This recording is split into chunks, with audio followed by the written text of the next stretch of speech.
कृतंक या इंसाइजर्स। ये कैसे होते हैं? सिंगल रूटेड होते हैं और इनका मुख्य काम क्या होता है? काटना या कतरना, है ना। तो इसको क्या बोलते हैं? कटिंग और बाइटिंग। अब दूसरा है कैनाइंस।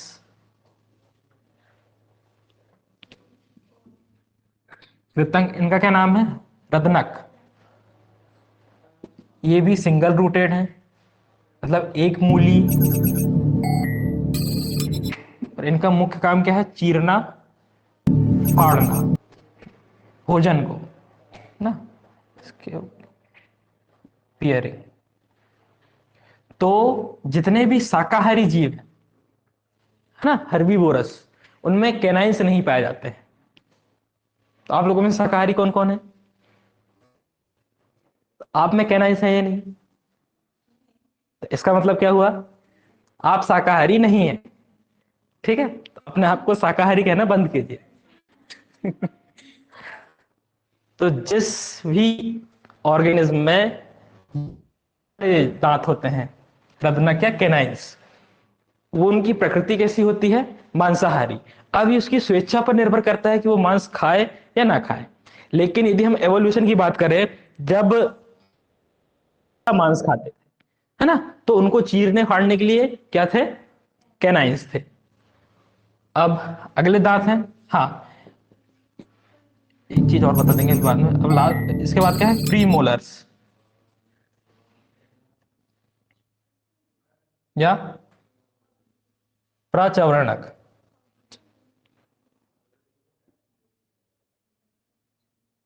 इनका क्या काम होता है?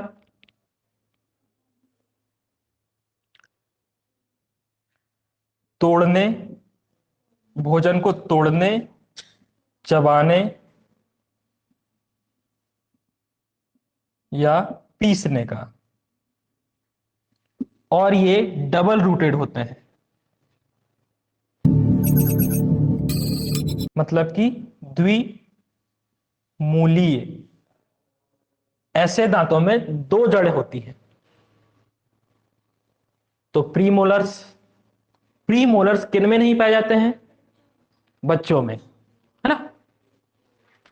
अब अगला प्रकार है चौथा, मोलर्स।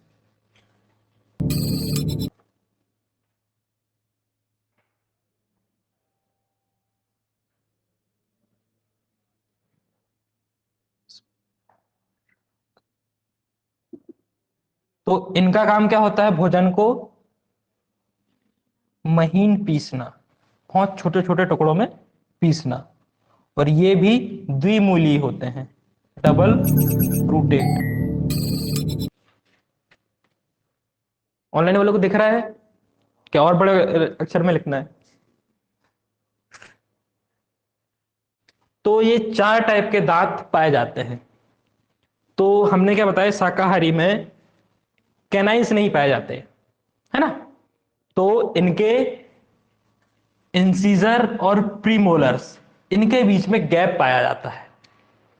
अगर हम गाय, बैल या ऐसे कोई जानवर को देखें जो शाकाहारी है ना, तो उनमें क्या रहेंगे? कैनाइंस नहीं रहेंगे। और ये इनके लिए गैप पाया जाता है। तो उसके लिए एक नाम है, क्या बोलते हैं उसको, इस गैप को? डायस्टिमा। ठीक है, ये नोट कर लो। शाकाहारी जीवों में कृतंक और प्रचवर्णक या इंसाइजर और प्रीमोलर्स के बीच गैप पाया जाता है, और इसे क्या बोलते हैं? डायस्टेमा या डायस्टीमा। अब मोलर्स, मोलर्स में जो लास्ट वाला सेट होता है ना, जिसको हम क्या बोलते हैं? Wisdom teeth.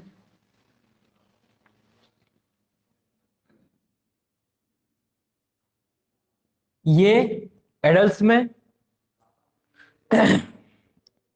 या तो देर से आता है ना, या कुछ में नहीं आता है, इसलिए इसको क्या बोलते हैं, विजडम टीथ या अकल दाढ़। तो इसको अकल दाढ़ क्यों बोलते हैं, या इसको अवशेषी अंग माना जाता है ना, मनुष्यों में इसको अवशेषी अंग माना जाता है। क्यों माना जाता है अवशेषी अंग? यूज नहीं है। क्यों यूज नहीं है? दांतों का यूज तो आपको भली बात ही पता है, चबाने में, पीसने में।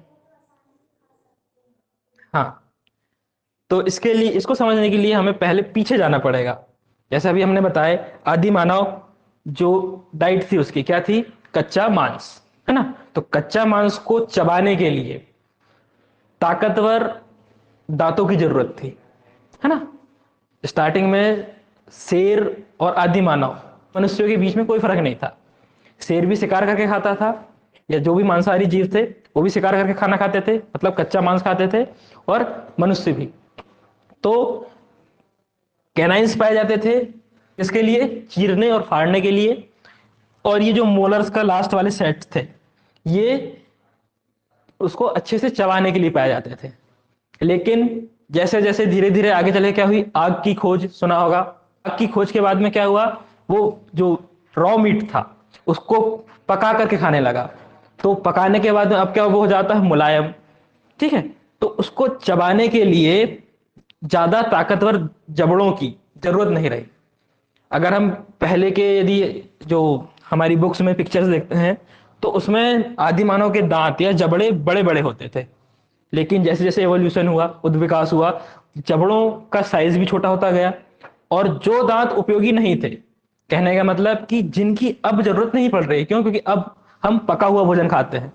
ठीक है, तो पका हुआ भोजन खाते हैं, इसलिए हमें ऐसे ताकतवर दांतों की जरूरत नहीं रही। तो इसीलिए मोलर्स का जो लास्ट वाला सेट है, ये या तो देरी से आता है या नहीं आता, इसलिए इसको अवशेषी अंग के रूप में हम गिनते हैं। तो ये कैसे, कौन से दांत हैं, हेटेरोडोंट। और होमोडोंट किस में होते हैं, वेल में, मगरमच्छ में भी आते हैं होमोडोंट। अब इसके अलावा कुछ जीवों में दांतों के रूपांतरण पाए जाते हैं, जैसे कि हाथी के दांत देखे होंगे, देखे हो। तो हाथी के दांत, इनमें से कौन से वाले दांतों का रूपांतरण है, इंसीजर, है ना, कृतंक का। तो इतना लिख लो।